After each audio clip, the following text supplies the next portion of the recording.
APL 2024,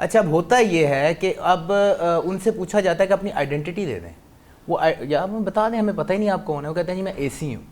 آپ یقین کریں کہ اس کے بعد ایک عجیب قسم کی ویڈیوز ہیں, میں آپ کو سینڈ کر دیتا ہوں, سی سی ٹی وی ہے. نہیں اگر آپ پہلے سینڈ کرتے کیونکہ یہ لائیو پروگرام ہے تو وہ ہم چلا بھی دیتے کہ یہ دیکھیں یہ کیا ہو رہا ہے. میں آپ کو ضرور دکھا دوں گا, بلکہ آپ اگر پرسوں کسی اس پہ دیکھیں, تمام اخباروں نے اس کو رپورٹ کیا ہے, تمام چینلز نے اس کو رپورٹ کیا ہے, چیمبر نے ہمارے ساتھ کھڑے ہو کے اس چیز پر احتجاج کیا ہے, پیٹرن چیف ہیں ہمارے میاں انجم نثار صاحب, انہوں نے اس چیز پر احتجاج کیا ہے. بات یہ ہے کہ اس طریقے سے زد و کوب کیا گیا, آپ یقین کریں ایسے کیا جیسے بکریوں کو بھی نہیں اپنے ڈالے میں اس طرح لوڈ کرتا جس طریقے سے ملازمین کو لوڈ کیا گیا. میں ابھی ان کا میڈیکل کروا کے آ رہا ہوں, آپ یقین کریں کہ ایسے لگتا ہے کہ شاید اس کا ہاتھ ضائع ہو جائے گا. اس کے اندر انٹرنل بلیڈنگ ہو کے وہ تقریباً 1 فٹ جو ہے وہ پھول چکا ہے. بات یہ ہے کہ ہم ہر قسم کی لائزننگ اداروں کے ساتھ کرتے ہیں, سب کچھ کرتے ہیں, پھر بھی ہم لوگوں کو عزت کے اوپر ہماری عزت بھی سیکیور نہیں ہے سر.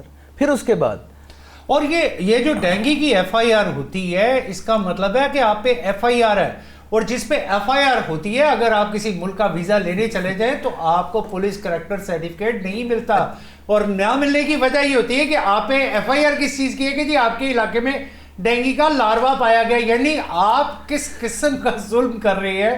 ٹھیک ہے ڈینگی کو قابو کرنا سب کی ایک مشترکہ کوشش ہے, لوگوں کی زندگی بڑی قیمتی ہے, لیکن اس کے ساتھ ساتھ یہ بھی چیزیں قیمتی ہیں کہ ان لوگوں کی سیلف رسپیکٹ کو اس طریقے سے ڈیمیج نہ کیا جائے. اچھا رمیز صاحب, کیا آپ نے کوئی پٹیشن کوئی چیز آپ نے فائل کی جا کے عدالت میں؟ آپ کو وہی بتانے لگا تھا کہ آپ مزے کی بات ہے کہ ڈینگی کی ایف آئی آر تو ہوتی ہے صبح 10 بجے جو وہ کرتے ہیں, اور شام کو 506 اور 188 کی دفعہ لگا دیتے ہیں جو نان بیلیبل افینس ہے ایک بندے کے اوپر. یعنی اس نے ڈنڈے دکھا کے راڈ دکھا کے ان کو جو ہے زد و کوب کیا, جبکہ ہوتا کام الٹا. ہم لوگ گئے جی, ہم لوگ تھانوں میں بھی گئے, الٹیمیٹلی ہماری جو ہے وہ اپلیکیشن نہ لی گئی. پھر ہم نے سی سی پی ایک جو قانونی طریقہ ہوتا ہے سی سی پی او کو بھیجی, اور پھر اس کے بعد ہم نے ہائی کورٹ میں بھی پٹیشن دائر کر دی ہے, اور ہم ان شاء اللہ تعالیٰ اس کو ٹیک اپ کریں گے. لیکن بات یہ ہے کہ ہم ٹیکسز بھی دیں, ہم ہر اس ماحول میں, یہ پروفیسر صاحب بتا رہے ہیں کیا حالات ہیں, صدیقی صاحب نے بھی بتایا کیا حالات ہیں, اور آپ بھی بڑے اچھے طریقے سے جانتے ہیں کہ اس ٹائم کاروباری حالات ہیں کیا. ان کاروباری حالاتوں میں بھی اگر ہم انڈسٹری چلا رہے ہیں تو جہاد سے کم نہیں کر رہے. یہ جہاد کرنے کا ہمیں ثمر یہ ملتا ہے کہ ہمارے گریبانوں کو بھی پھاڑ دیا جاتا ہے. میں تو آپ کے توسل سے ریکویسٹ کر لیتے ہیں ہم اپنی گورنمنٹ سے, اپنے اداروں سے, کہ خدا را ہماری عزتوں کو تو کم از کم پامال نہ کریں اس طریقے سے. ہم آپ کی کون سی ایسی جگہ ہے جہاں پہ ہم آپ کے ساتھ سپورٹ نہیں کرتے؟ سر آپ نے 15 ارب ٹیکس اکٹھا کہاں سے کرنا ہے؟ انڈسٹریاں بند کر کے اکٹھا کرنا ہے. یہ 5-10 ہزار انڈسٹری بند کرنے کے بعد آپ نے جانا کدھر ہے؟ Yes that is a very important question. بالکل رمیز دیوان صاحب نے ایسا جب اپنا مقدمہ پیش کیا ہے, آئی ریئلی انڈوز اٹ, کہ وہ ایگزسٹنگ انڈسٹری جو کہ موجود ہے اور 2500 انڈسٹری کا کلسٹر, اور اس میں لاکھوں لوگ جو ہیں وہ روزگار میں ہیں, اور لاکھوں لوگوں کا مطلب ہے لاکھوں خاندان, ہر کسی کا ایک بندے کے پیچھے ایک خاندان ہوتا ہے. آپ ان تمام کو بے روزگار کر کے اور ایک ایسا ڈریم پورا کرنا چاہ رہے ہیں کہ جی ٹھیک ہے یہ روڈا بنے گا. Development is very important that it should not be on this cost. اس پہ میں کبھی حمایت نہیں کروں گا. گورنمنٹ ان کو آلٹرنیٹو پلان دے, ان کی جگہوں کو موو کرے. میں نے چائنا کے فائنینشیل سسٹم کو, انڈسٹریل سسٹم کو بڑا کلوزلی آبزرو کیا ہے. اگر کوئی ایسی سچویشن ہو جاتی ہے تو وہ سب سے پہلے اس انڈسٹری کو انسینٹیو دے کے کسی اور جگہ پہ موو کرتے ہیں. خالی یہ نہیں کہتے کہ آپ یہاں سے اٹھے اور چلے جائیں, انسینٹیو دیتے ہیں پھر موو کرتے ہیں, اور اس کے بعد وہاں پہ پھر کوئی نئی ڈیولپمنٹ کرتے ہیں. ڈاکٹر قیس اسلم صاحب, آپ نے یہ جو موجودہ حالات اور اس میں ہماری جو ایک ٹارگٹ سیٹ کیا گیا 20% انکریز ایک بتائی جا رہی ہے کہ جی ہم ریونیو کلیکشن میں 20% کے قریب انکریز لے کے آئیں گے ایف بی آر کے ذریعے, تو سر اس میں سے بہت بڑا پارٹ تو لیوی کی صورت میں آلریڈی گورنمنٹ لے رہی ہے. تو باقی رہ پیچھے کتنے کے جائیں گے کہ جو انہوں نے 15,000 ارب پورے کرنے ہیں؟ دیکھیں مزے کی بات تو یہ ہے کہ جن سے پیسے لینے چاہیے ان سے نہیں وہ لے رہے, جن کو چھوٹ دینی چاہیے ان سے لے رہے ہیں. Indirect tax, State Bank World Bank کی رپورٹ ہے کہ پاکستان میں پاورٹی بڑھی ہے سیلز ٹیکس کی وجہ سے. یس, سیلز ٹیکس آپ بڑھا رہے ہیں, آپ ود ہولڈنگ ٹیکس کو رکھا ہوا ہے, آپ نے وہ فائلر اور نان فائلر والا بھی ایشو رکھا ہوا ہے, آپ نے بلوں میں بھی ٹیکس ڈالے ہوئے ہیں, اور پھر جو ہاتھ آ جاتا ہے اس پہ ڈائریکٹ ٹیکسز لگائے ہوئے ہیں. اب جو ایف بی آر کی کوتاہیاں اور وہ ہیں مگر ان کو نئی کاریں خریدنی ہیں کہ جی وہ اب پتہ نہیں ان کاروں سے جا کے ٹیکس مزید چھاپے ماریں گے. جو ریسنٹ رپورٹ آئی ہے, مجھے نہیں پتا کہ وہ یو این او کی تھی یا ورلڈ بینک کی تھی, وہ یہ کہتی ہے کہ پاکستان میں 11% اشرافیہ جو ہے وہ 89% اثاثوں کی مالک ہے, اور 40% انٹرنیشنل پاورٹی لائن کے نیچے لوگ رہتے ہیں. تو یہ کوئی 50% ہو گئے, اور باقی 51% جو لوگ ہیں وہی ہیں مڈل کلاس جو ٹیکس بھی دے رہے ہیں اور مراتے نہیں ملی. ڈاکٹر صاحب میں recently just I came back from a visit to China. I went specially to Kashgar. It is called Kashi, and it is such a wonderful place, and it is just like a window to the China. And I was very inspired, and I got a news from China government side. There's some officials, they told me that almost 90% of the local people, they own their home in China, that they successfully made them the owner of a home, and it is almost 90% in the world. So you see what is the success model.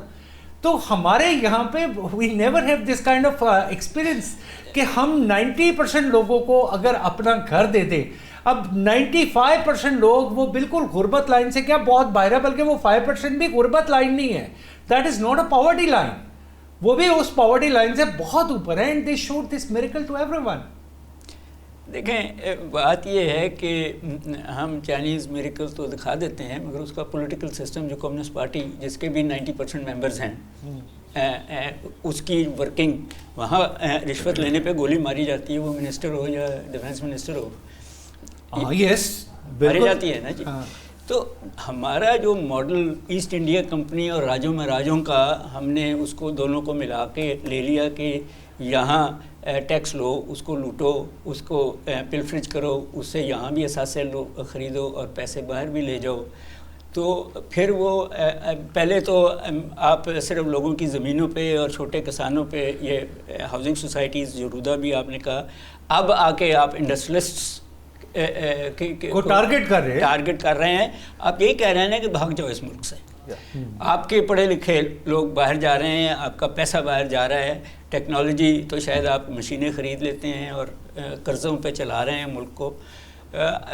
Reforms تو I agree, اسکولوں کا جو حال ہے, productivity کا جو حال ہے, زمین جو اتنی, اور وہ ایجوکیشن کا جو ہمارا بجٹ ہے وہ بھی تھوڑا ریڈیوس ہو گیا, وہ بھی ریڈیوس بڑھنے کی بجائے وہ آپ پبلک پرائیویٹ پارٹنرشپ پہ لے جا رہے ہیں کہ آپ ٹیکس بھی دیں گے اور فیس بھی دیں گے.